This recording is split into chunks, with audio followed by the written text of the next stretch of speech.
Lawyer Raghunath राय ने बहुत बढ़िया स्क्रीन प्ले तैयार किया है। इन्हें तो फिल्मों में होना चाहिए था। बहुत सारे प्रोड्यूसर कहते हैं कि उनके पास कहानी नहीं है। इन्होंने जो कहानी गढ़ी है वो किसी रीमेक से कम तो नहीं है। He is too smart. Ashwini के बारे में बाद में बात करूंगा, लेकिन ड्राइवर गणेश जी को दूर की कोई भी चीज ठीक से दिखाई नहीं देती है। इसे दूरदृष्टि दोष कहते हैं। लेकिन जो भी चीज नजदीक है बहुत आसानी से बहुत साफ साफ देख सकता है। ऐसा सेम डॉक्टर सेम टाइम पर सर्टिफाई कर चुके हैं। इसकी रिपोर्ट ये रही। इंसिडेंट होने के ठीक 1 घंटे पहले फोन किया गया, इसका सबूत आपके पास है। वो फोन किसने किया, वो आवाज किसकी थी, या उसकी आईडी या कोई वीडियो क्लिपिंग क्या आपके पास है? चाहूं तो मैं भी आवाज बदल के बोल सकता हूं। जिस दिन वाकया हुआ उस दिन दोपहर को ठीक 1:30 बजे ऊटी से बेंगलोर जाने के लिए एक गाड़ी बुक की गई थी मंजू टूर्स एंड ट्रेवल्स नाम की कंपनी से। उसे बुक करने वाले थे कार्तिक सिन्हा साहब। Manju tours and travels, Bangalore जाने के लिए गाड़ी चाहिए थी, मिलेगी? हुजूर, गोवर्धन जी के खास दोस्तों में ये भी एक दोस्त हैं। इस बुकिंग से जुड़े बिल्स यहां पर हैं। योर ऑनर, उसी दिन दोपहर के लगभग 2 बजे के आसपास Shetty college of arts and science नामक कॉलेज का नाम लेकर नायडू लेबोरेटरीज से highly concentrated sulphuric acid H2SO4 खरीदा गया है और खरीदार का नाम है Prem Shetty from Shetty college of arts and science. ये है गोवर्धन जी के एक और खास दोस्त। ये Shetty college of art and science के मालिक हैं। गोवर्धन के खास दोस्त प्रेम शेट्टी के पिताजी। ये सब होने के बाद मुझे एक डाउट है। मिस्टर गोवर्धन ने जब तेजाब से हमला किया था तो उनके साथ कार्तिक सिन्हा और प्रेम शेट्टी ये दोनों रहे होंगे। Please permit me to enquire them your honour. Permission granted. Thank you sir, हम इस केस से इससे मेरा कोई मतलब नहीं है सर। ये बात तो जज साहब डिसाइड करेंगे। आपको छुड़ाने के लिए सारी तैयारियां वकील साहब कर सकते हैं। जहां तक मैं जानता हूं आप लोग क्लोज फ्रेंड हैं, हमेशा से चट्टान की तरह एक साथ हैं। गोवर्धन के साथ आप दोनों हरासमेंट में शामिल रहे हैं, रेप अटेम्प्ट में शामिल रहे हैं, एसिड अटैक में भी शामिल रहे हैं। शायद इस पर तेजाब फेंकते वक्त बाय चांस गलती से थोड़ा सा तेजाब गोवर्धन जी के हाथ पर गिर गया था। आप ही बताइए ये किसने किया? नहीं जानते सर। सच बताइए। पता नहीं सर। आंख में देखकर बोलिए। हम सही बोल रहे हैं सर। अदालत है ये। झूठ नहीं बोल रहे हैं। झूठ बोल रहे हो ना? नहीं सर, हम झूठ नहीं बोल रहे। जेल जाना पड़ सकता सर, है। हमारी बात सुनिए सर। भगवत गीता की कसम खा हम चुके झूठे नहीं हो। हैं सर। दोस्त को बचाना चाहते हो? नहीं सर। बेल भी नहीं मिलेगी। पता नहीं सर। जिंदगी तबाह हो सकती पता नहीं है। सर। मैं अच्छी तरह जानता हूँ ये तुम्ही ने किया हमने नहीं किया तो सर। फिर किसने किया है? गोवर्धन ने किया। यस,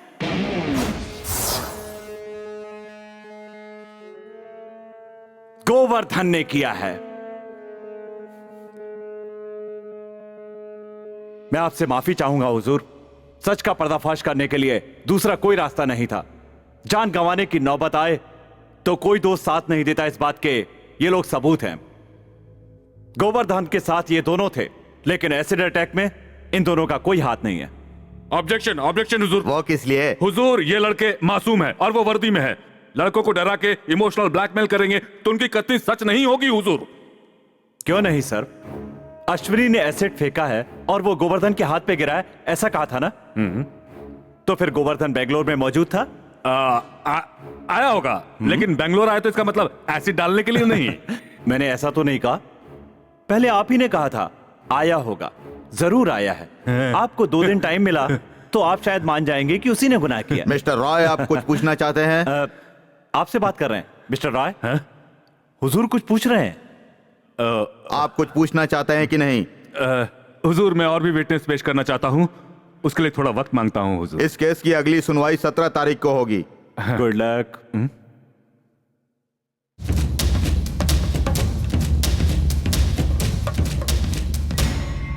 बहता हुआ पसीना, ये छूटती हुई सांसें, तुम्हारे चेहरे पर हार का डर साफ झलक रहा है। जब रघुनाथ राय केस लेता है तो जजमेंट मुझसे पहले लिखवा के आर्गुमेंट बाद में सुनते रहते हैं सारे जजेस।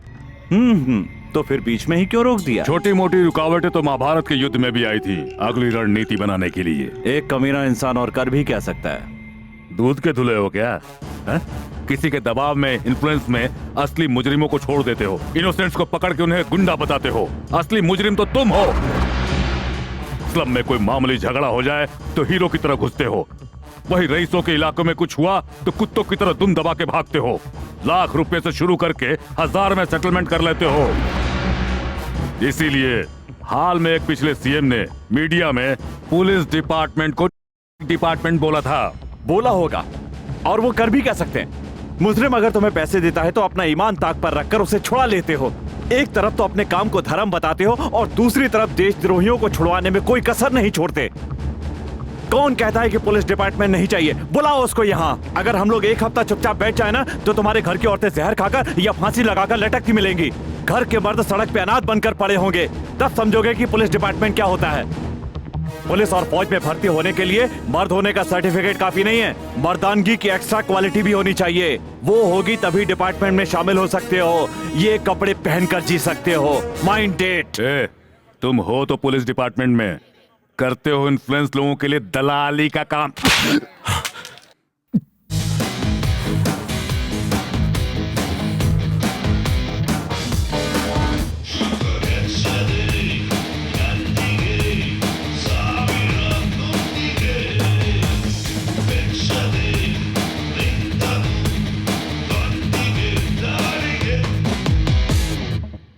What is this? ये क्या हुआ आप सबको? हैं? हमको नहीं, उसको बोलिए। इज्जत से। हमें दोगे तो तुम्हें मिलेगी। पुलिस को क्या तुम डिक्टेटर समझते हो? आप वकील लोग खुद को भगवान समझते हो या सच्चाई के? ओहो, इन लोगों को आपस में लड़के मरने आप तो दीजिए। चुप रहिए जी। इन लोगों को बुद्धिमानी को रिवोल्ट करने का मौका देंगे तो बैंड बज जाएगी हमारी। इसलिए किसी भी तरह कंप्रोमाइज करवा के इनको हमारे काबू में रखना होगा। अगर हम इन लोगों से पंगा लिए ना तो पुलिस वाले केस डालना रोकेंगे नहीं। बेल दिलाने के लिए एक भी लॉयर आएगा नहीं। तब आप क्या करोगे? आप भी ना सब। कुछ भी नहीं, इसको बोलिए माफी मांगे। मैं क्यों मांगू? वरना हम नहीं छोड़ेंगे। मैंने कोई गलती नहीं की है। देखिए, आज तो हम डिस्कस करने आए हैं, कल से स्ट्राइक करेंगे। अगर तब भी नहीं झुके तो ऑल ओवर इंडिया स्ट्राइक करेंगे। एक छोटा सा केस भी नहीं चलेगा। हाँ। अरे भाई, सौतेले भाई की तरह झगड़ा करने वाली अपोजिशन पार्टी वालों के साथ चुनाव होने के बाद हम भी दोस्तों की तरह रहते हैं। ये क्या लगा रखा है? गटर में सुअर उतरता है, हंस थोड़े ना उतरेगा। अब जो भी हुआ उसे भूल जाइए। शंकर पांडे, माफी मांग लीजिए ना। उस वकील की भी तो गलती है। अरे चुप रहिए ना, वो तो हमारी हड्डी तोड़ने की बात करता है। हाँ। कमिश्नर साहब, आप ही बोलिए। मिस्टर पांडे, सर, मुझे उम्मीद है कि आप मेरी बातों को टालेंगे नहीं। गलती तो इन्होंने भी की है सर। हाँ, पर तमाचा मैंने नहीं मारा था ना। Sorry sir.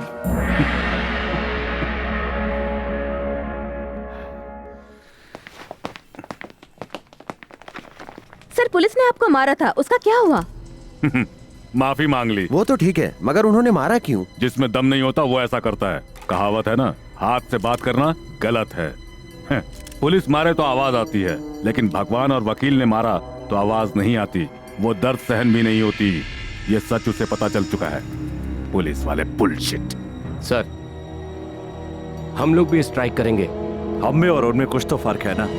बेवकूफ लोग स्ट्राइक करते हैं और बुद्धिमान जिम्मेदारियां समझते हैं।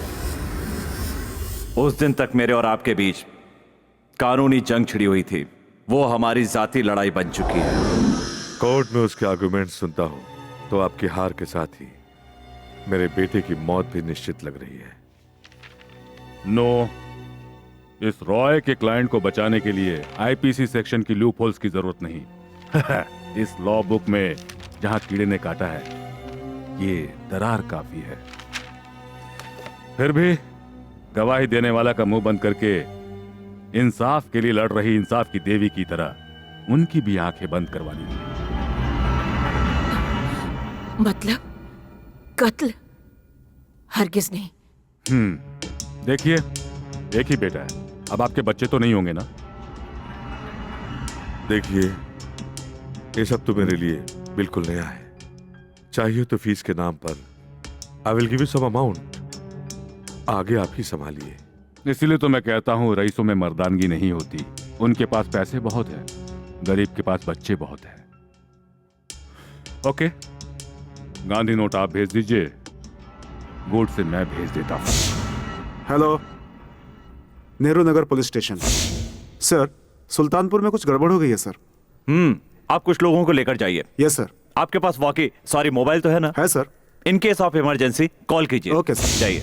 सर, सास बहू का कोई झगड़ा है, फोन आया था। दुनिया में एक ही परेशानी है जिसका कोई इलाज नहीं है, सास बहू की लड़ाई। जाओ जाके देख लो। सर, जेली के रूम पे अटैक होने वाला है।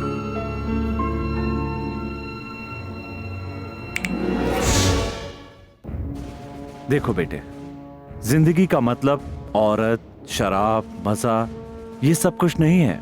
हाँ सर। पैदा हुए हो तो कुछ करके दिखाओ। ठीक है सर। माँ बाप का नाम रोशन करो। ठीक है सर। समझ गए ना? हाँ सर। गुड। हाँ। A407, छोड़ दो इस लड़के को। हाँ बोलो सुरेंद्र। सर, घर की हालत कैसी है?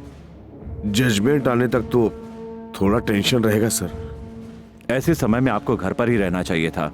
जब सामने हार नजर आने लगे तो दिल में जीत का जोश दोगुना कर लेना चाहिए। जी हाँ सर। जाइए, घर जाइए।